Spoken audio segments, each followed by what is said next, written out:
Inform everyone that the monetary policy statement has been uploaded on the BSP website and X account earlier at 2:30 p.m. For the full statement, you may check said platforms. Let us now welcome the following. Monetary Board Chairman and Banko Sentral ng Pilipinas Governor Eli M. Remolona Jr. Deputy Governor Zino Ronald R. Abenoja of the Monetary and Economic Sector. And Officer in Charge Dennis D. Lapid of the Monetary Policy Subsector. At this point, may we invite Governor Remolona to share his remarks on the monetary policy decision. Good afternoon.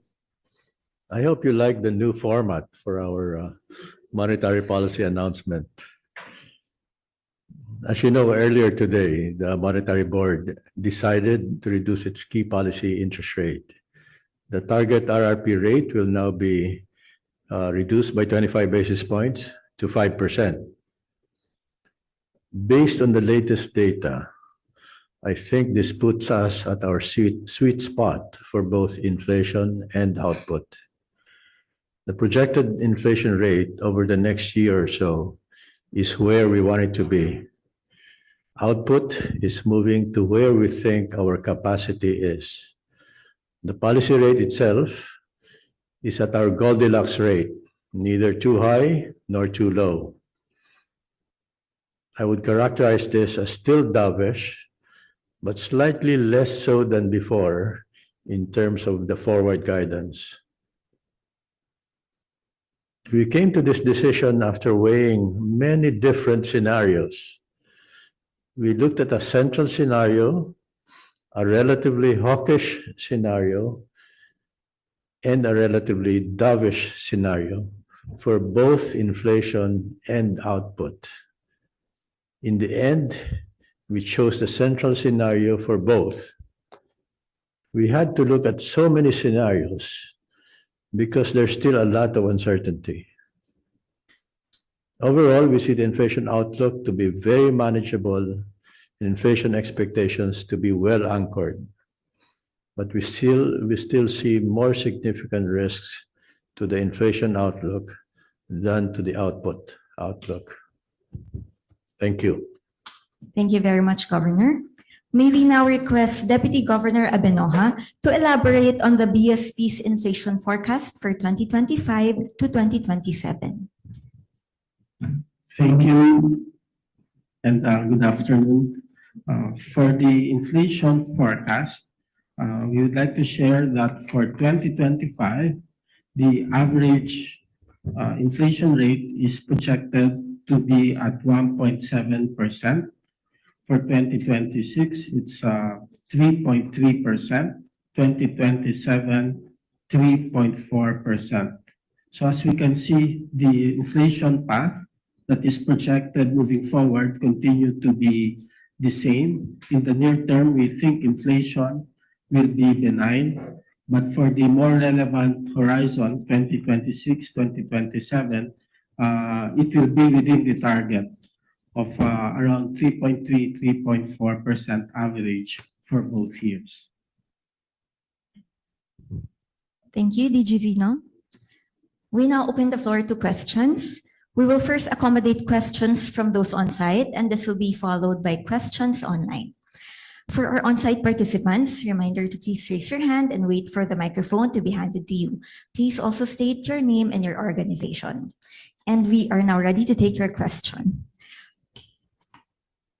To be followed.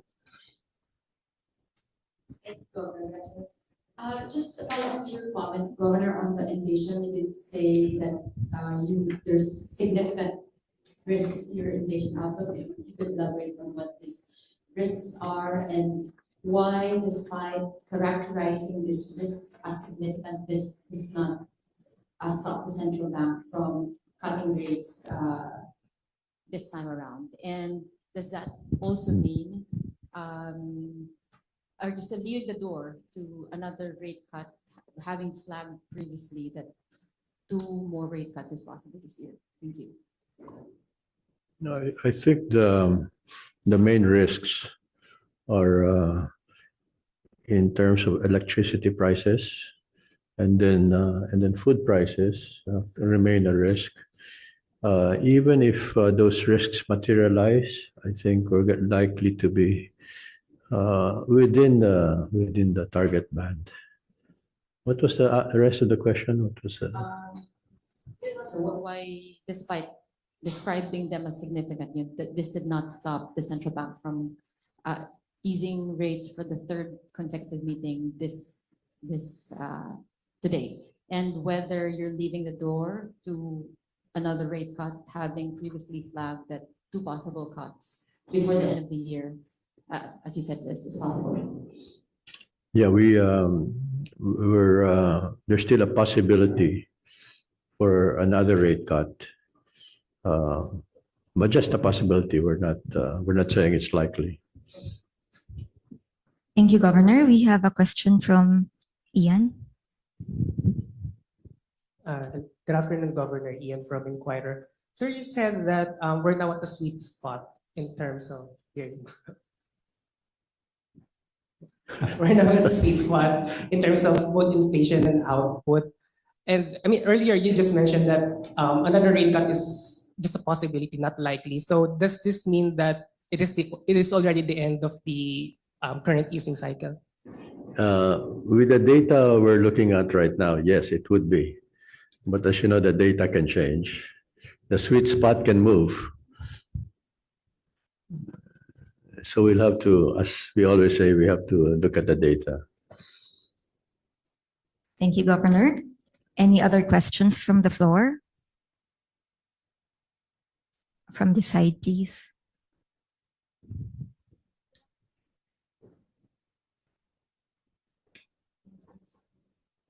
Hello.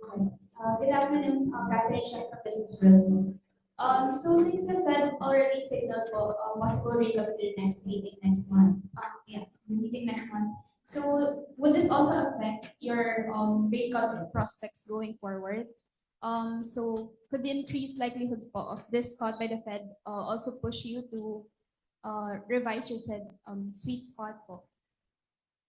Yeah, I think what's already priced in the market is for the Fed is a rate cut in September and one more rate cut for the year. So 50 basis points in the rest of the year. We don't worry too much about that. As you know, we used to worry that if our policy rate is within 100 basis points of the Fed's policy rate, if that spread narrows to less than 100 basis points, then the peso might depreciate. We don't see that anymore. That doesn't seem to be happening anymore. The differential has been less than 100 basis points for several months now, and yet the peso has been appreciating against the US dollar. Thank you, Governor. Follow-up question. For DG Zena po, sir, good afternoon. You mentioned earlier po in the Senate that US tariffs could help ease inflationary pressures in the Philippines. So how does this affect po your outlook on inflation? I'll let Deputy Governor Zeno answer that. He's the expert on tariffs. Thank you, Governor. Thank you for the question. These developments in the tariffs were already incorporated in the inflation outlook that we have described earlier and was considered in the latest policy action. As I have mentioned earlier during the Senate hearing, the uncertainty and also the slowdown, possible slowdown in global growth has reduced demand pressures. And this has contributed to the benign conditions that we are seeing right now in terms of overall inflation. So that has been taken into account in the path that we have just described. Benign inflation this year, within inflation target for the next 2 years. Thank you. Thank you, DG Zeno. Any more questions? Gov, good afternoon. Just to follow up also on the likelihood or the possibility of further rate cuts down the line for the remainder of the year. Is there a risk that the inflation could overshoot our 2 to 4% target next year and in 2027 if we further cut rates? Because if you look at the latest forecast, it's slightly above the midpoint of the target. So our forecast is at 2026 at 3.3, 2027 3.4, still within our target range. There is a risk, yes, there is a risk that it will exceed 4%, but that we think is a small risk. And in your view, Gov, just a follow-up, what would warrant further rate cuts at this stage? Because as you mentioned, we're already at Goldilocks rate at 5%. Yeah, if in the data that we get from now on, and also the soft data that we look at,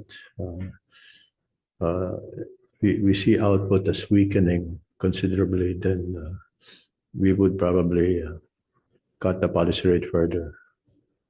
The soft data that tends to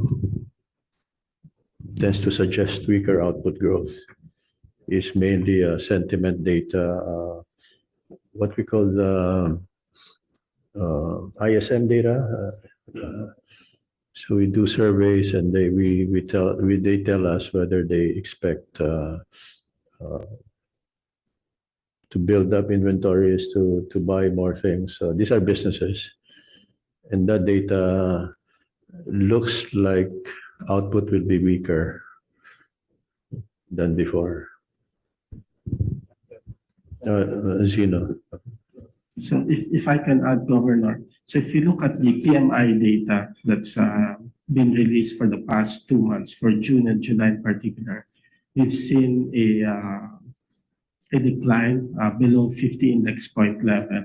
And as the Governor has mentioned, looking at some of the components in terms of inventory levels, job orders, hiring plans, which they seem to indicate that in the near term, there could be some moderation in economic activity. This is one piece that has been considered in assessing the policy stance at this round, and again in future meetings.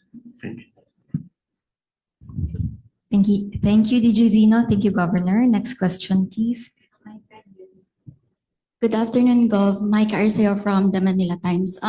It was stated in the statement that there is still risk on the global activity, which could then temper the outlook for the Philippine economy. I'm just curious if the BSP has estimates on like how big of an impact yung past rate cuts, like percentage points that it could contribute to the Philippine economy. Is it significant enough to lift the economy for at least 6%? Thank you. Are the rate cuts significant enough? I think so. We, as you know, we don't just move the rate and then reverse ourselves. Usually, it goes in the same direction, and the cumulative effect of that is significant enough to strengthen output growth, for example. Thank you, Governor. Next question.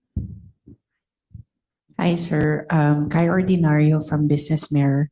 I just wanted to ask, what's your outlook for GDP? You're talking about all these risks, and how are these risks going to affect growth? I think Zeno has memorized those numbers. Thank you, Governor.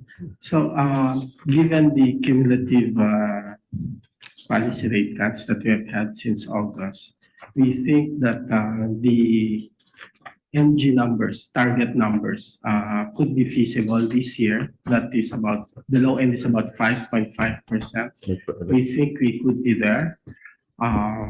The further impact of those policy actions could also be felt moving forward. There could be improvement, more momentum moving forward, such that by the end of, let's say, 2 years from now, we still think that it will be consistent with what the government is targeting.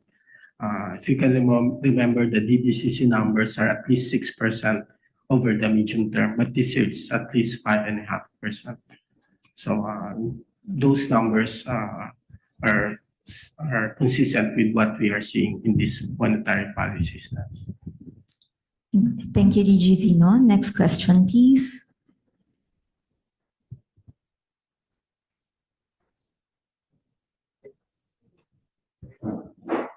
Good afternoon, Bob. Victor from GMA. Just wanted to ask regarding the inflation outlook.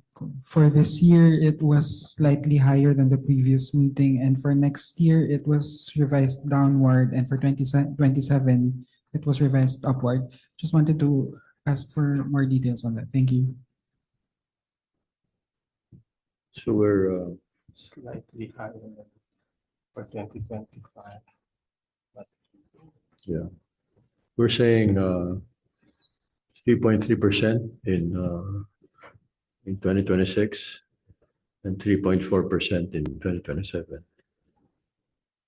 This is slightly lower actually for 2026 and slightly higher for 2027.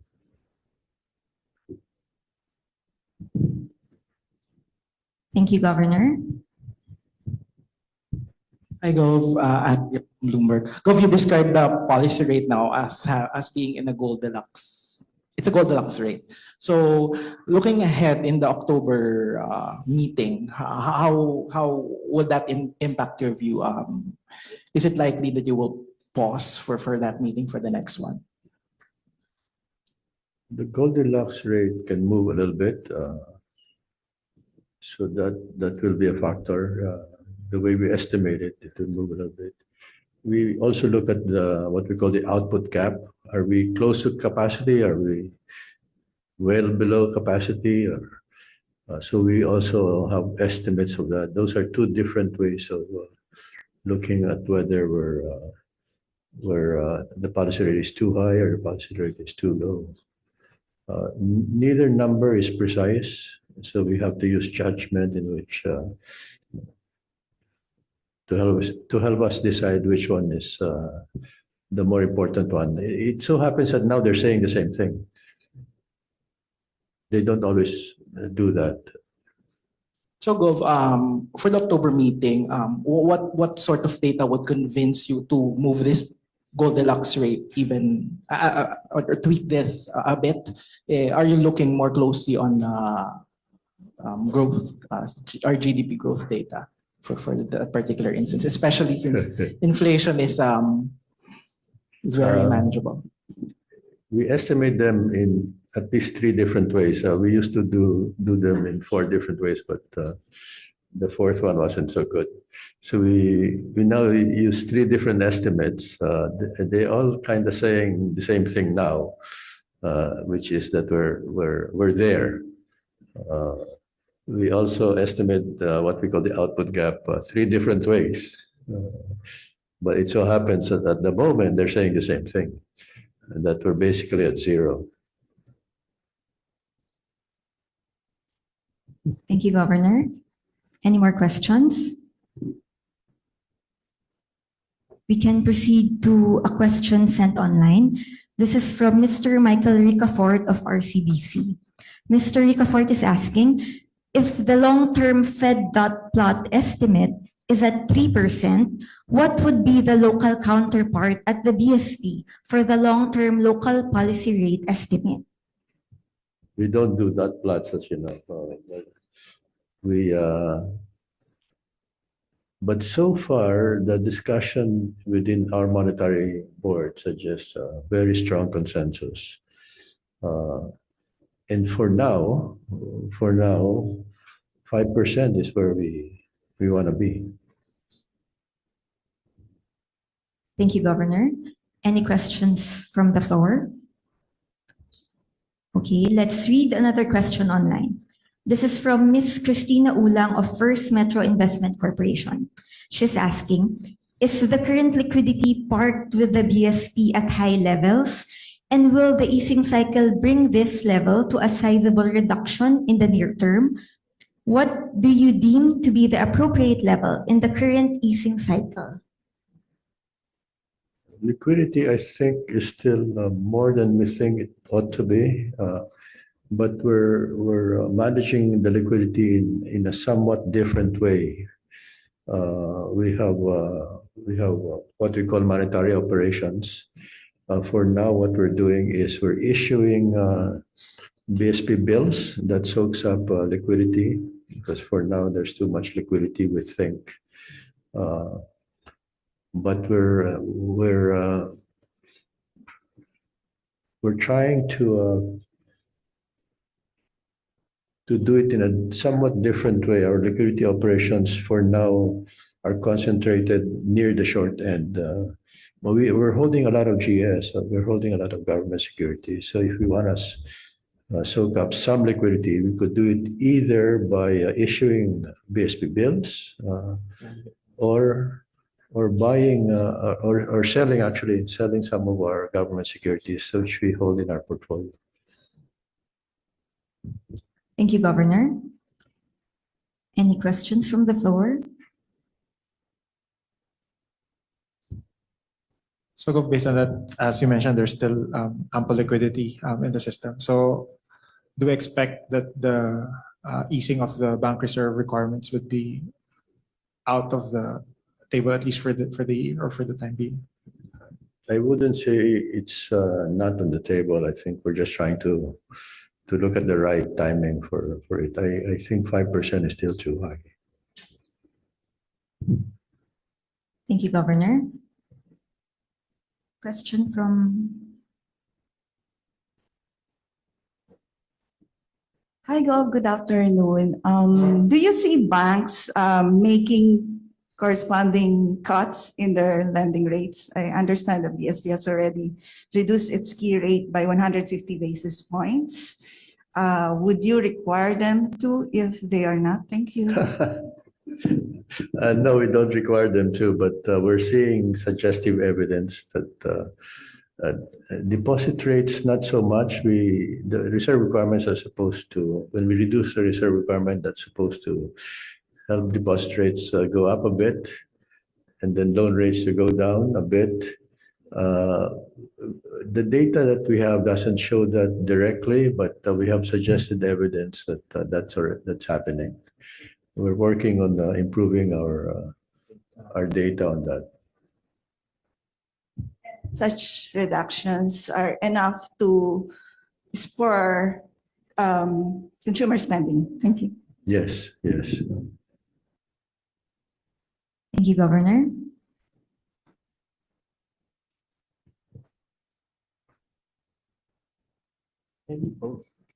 Hi, Governor. Good afternoon. This is Azina wants to add to the discussion.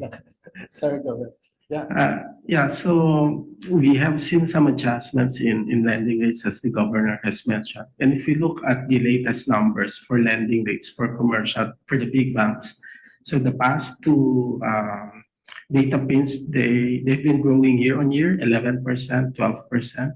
Some of that is on consumer lending, but also production sectors were also a recipient of this credit being done by banks. So both production and consumer sectors have benefited from this liquidity that is more available to the system right now. Hi, Governor. Good afternoon. This is Keisha from the Philippine Star. Just to clarify, with inflation staying low, how much policy space does the BSP still have for further easing this year? You have 2 more meetings pa, no, in October and in December. I think we have space for one more cut. If the data develops the way we think it will develop, then maybe one more cut this year. So follow up, Governor. So 1 more cut and that's the end of the easing cycle? I think that's a likely evolution of the policy rate. Of course, if something bad happens to output that suggests there's a lack of demand, then we may cut some more. Thank you, Governor. Any more questions? We have two last questions online. So the next question is, any thoughts on use of the BSP securities as a primary tool for liquidity management rather than the RRP and the TDF? I think we're beginning to move away from our short-term issuance of BSP securities. We still have enough government securities in our books, and there's enough of it so that we can reduce liquidity just by selling some of the government securities that we hold. That's fine. If I may. Yes, please. Like many central banks, we tend to concentrate our liquidity absorption in the so-called term instruments, so longer than overnight. So I think we use the overnight RRP as a way to signal and enforce the target rate for the policy rate. But the bulk of our liquidity absorption, like most central banks, tends to happen with the term instruments. But right now we're trying to figure out where the market demand is, and it seems from the recent auctions, it seems like there's less preference for the bills and maybe more inclination towards the shorter instruments, and that could be maybe a short-term phenomenon, or it could be a more longer term thing. But so that's also something we're studying. But I think we're also working towards making the BSP bills closer in terms of its features to the government T-bills, and make them as close substitutes as much as possible, and to improve their market reception and acceptability.